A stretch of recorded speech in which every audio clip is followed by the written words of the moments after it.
à côté de Laure, donc je rappelle Laure que vous enseignez l'espagnol. Oui. À côté de Laure, Aimée nous a rejoint. Bonjour Aimée. Bonjour. Donc toi tu étudies ici au collège. Oui. Tu es en quelle classe? En quatrième. En quatrième, et tu as 13 ans. 13 ans.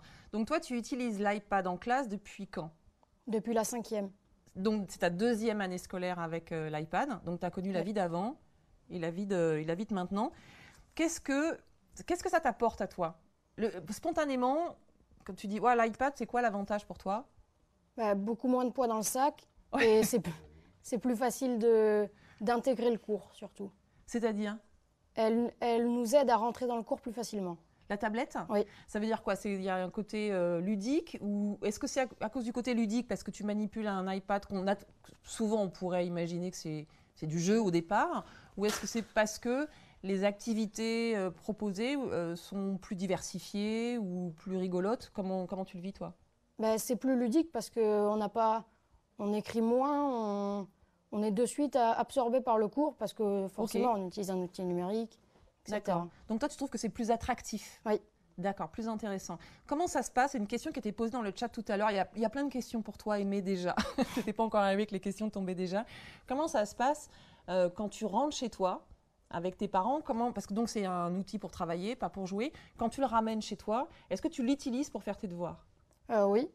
On peut regarder Pronote dessus au lieu d'aller sur le téléphone. Et après, on peut regarder les messages. Ça nous enlève des devoirs. Ouais. Donc, on se met au devoir plus vite. Tu te mets au devoir plus facilement. Oui. Et comment ça se passe alors? Tes parents, est-ce qu'ils regardent ce qui se passe sur cette tablette-là? Est-ce qu'ils regardent tes cours? Comment tu les as organisés? Ce que tu fais? Moi, ils ne regardent pas vraiment, mais je sais qu'il y en a il y a des parents qui regardent pour d'autres élèves. D'accord. Est-ce que tu as un temps d'utilisation de la tablette limité à la maison? Non, pas du tout. Tu peux faire tes devoirs aussi longtemps que tu veux. Oui. C'est ça. Non, t'as pas de. Non. Tes parents te disent pas au bout d'un moment, ça fait assez de tablettes pour aujourd'hui ou assez d'écran, on arrête? Non, parce que c'est là où il y a nos leçons quand même. Donc, il faut qu'on puisse réviser le temps qu'on a besoin. D'accord, donc tu prends tout le temps dont tu as besoin. Et quand tu as fini avec. Donc tu rentres chez toi, tu fais tes devoirs sur la tablette. Est-ce que dans ton temps libre, est-ce que tu utilises d'autres écrans pour jouer? Oui.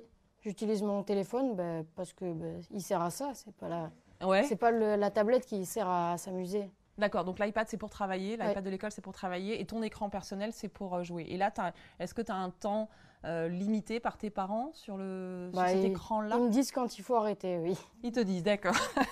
Ok, et est-ce que toi tu as l'impression du coup ça fait beaucoup d'écran?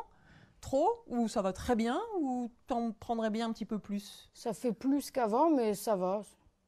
Toi, ça va? Oui. D'accord. Et le principal avantage, ça, tu en avais parlé avant, c'est le poids. Tu trouves ça plus pratique, en fait, oui. Aussi. On a beaucoup moins de cahiers à porter. D'accord. En espagnol, on n'a plus de cahiers. Il y a d'autres matières où on n'a plus de cahiers non plus. Ouais. Donc, c'est beaucoup mieux. Est-ce que tu as l'impression qu'il y a des matières dans lesquelles tu as progressé ou que tu trouves plus attractives, plus intéressantes depuis que tu as la tablette? Parce que c'était la question que je vous avais posée au tout début. On a parfois, ça existe encore, la grande distinction entre les littéraires et les matheux. Les élèves eux-mêmes peuvent se distinguer encore entre moi je suis littéraire, donc par définition j'aime pas les maths, ou l'inverse. Est-ce que toi tu te sens quoi? Littéraire, matheux, ou tu te mets pas d'étiquette? Je me mets pas d'étiquette. Toi tu te mets pas d'étiquette, d'accord. Donc toi toutes les disciplines t'intéressent? Oui, et encore plus avec la tablette. L'espagnol c'était plus dur pour moi de rentrer dans le cours, et là ça va beaucoup mieux. Ah oui, parce que qu'est-ce que tu fais avec la tablette qui du coup te rend l'enseignement de la langue plus attractif? C'est que tous les cours sont sur la tablette et c'est on va dire, plus amusant de faire le cours. D'accord. Donc toi, ce que tu trouves, ah oui, c'est ça que tu m'avais expliqué, tu trouves ça vraiment plus sympa d'être sur la tablette que de devoir aller chercher ton cahier, ouvrir la bonne page, prenez le manuel, page 92, exercice B2. Ça te fait rigoler quand je dis ça. Oui, c'est beaucoup mieux. Ouais. Alors, je pense que ce qui est bon là il prend l'espagnol et on l'a pas choisi parce que c'est un super élève, etc. Mais je pense que en fait ce qui veut dire, c'est qu'ils ont découvert des supports différents pour apprendre la langue. Ouais. Voilà, on était plus limité quand on n'avait que le papier. Là, voilà, on révise différemment. Ils peuvent aller chercher eux-mêmes un document, un autre tableau. On voit une peinture de Goya, par exemple, en classe. Ils vont aller faire leur biographie. Il y a une application qui est géniale, c'est Animate Anything. Donc, ils mettent la tête de Goya et Goya va raconter sa vie. Ils incrustent leur voix dessus en espagnol. Donc, voilà, je pense qu'ils Ah voient oui, les c'est matières. les élèves qui font parler Goya. C'est les élèves qui font parler donc Goya. c'est d'exercices plus rigolos, en gros, Ouais. plus séduisants, plus attractifs, quoi. Ils ont compris, Ok. je pense, qu'on peut apprendre tout en s'amusant. D'accord, Voilà. avec plaisir. Avec plaisir. La notion de plaisir. Ouais. Ok. Alors, je fais juste un aparté sur la notion de plaisir, mais c'est super important. Des experts en neurobiologie comme Idriss Aberkan expliquent qu'on peut être expert en tout, ou du moins très compétent. Quel que soit l'enseignement, quand on passe 50 heures à une activité, ou 500 heures, ou 5000 heures, on acquiert évidemment des compétences. 5000 heures fait de vous un expert, mais personne ne consacre 5000 heures à quoi que ce soit sans plaisir. C'est ça. Voilà, donc tu as plus de plaisir avec la tablette. Oui. D'accord. Est-ce que ça a modifié? Donc du coup, effectivement, je trouve ça complète ce que vous disiez tout à l'heure. Tu es plus acteur, du coup, enfin, tu es plus impliqué dans le cours, plus acteur, parce que toi-même, tu peux aller chercher des exercices plutôt que d'être juste en train de lire un manuel. Est-ce que ça a modifié, par rapport à ce que tu as vécu peut-être en 6e ou même en primaire, la façon dont tu voyais tes enseignants ou la relation que tu as avec eux? Ben, on est un peu plus proche des professeurs parce que avant, quand ils écrivaient au tableau, on les voyait de dos et du coup, on leur parlait moins. Le cours, là, aux professeurs, on peut plus leur parler. D'accord. Tu as l'impression que c'est plus facile d'entrer en contact avec eux? Oui. D'accord. Peut-être parce qu'il y a moins de temps perdu, justement, le temps de prendre des notes, d'écrire, de manipuler les livres. Tu penses que c'est ça aussi? Oui. D'accord. Et du coup, tu trouves ça plus agréable? Oui. Ok. Est-ce que si tu as des difficultés, tu as l'impression que tu peux les exprimer plus facilement? C'est plus facile d'essayer de les enlever, ces difficultés. C'est-à-dire? Ben, quelqu'un qui a des difficultés dans une matière, il va pas avoir trop envie de travailler. Et avec la tablette, il sera plus attiré. D'accord, donc c'est plus facile de surmonter les difficultés, parce que c'est plus attractif. Oui. Ok. Aimé, il y a plein de questions pour toi, je vais les prendre là, qui arrivent sur le chat. Quelle coopération entre les élèves? Quelle entraide? Est-ce que vous communiquez entre vous pour surmonter certaines difficultés? Il y a des exercices où on fait ensemble et on peut s'entraider un peu plus qu'avec le cahier et le crayon. Et oui, et du coup aussi, parfois, donc, et ça c'est surtout au début de la manipulation de l'iPad, certains élèves n'arrivent peut-être pas à tout écrire, ou ils demandent aux copains, avec l'autorisation aussi du professeur, ou même après chez eux en arrivant à la maison. J'ai pas eu le temps de tout bien prendre, est-ce que tu peux me l'envoyer? Et on airdrop les notes du copain. Voilà, on envoie les notes du copain. Des fois aussi, donc certains, et là je pense qu'aussi qu'on y reviendra cet après-midi avec les élèves à besoins particuliers, un professeur qui va écrire au tableau, l'élève a peut-être pas forcément le temps de tout écrire, boum, il prend en photo le tableau. Il prend en photo le tableau. L'élève qui est absent, pareil. L'élève absent, il récupère les cours beaucoup plus facilement. Il n'y a pas tout le tas de photocopies, etc.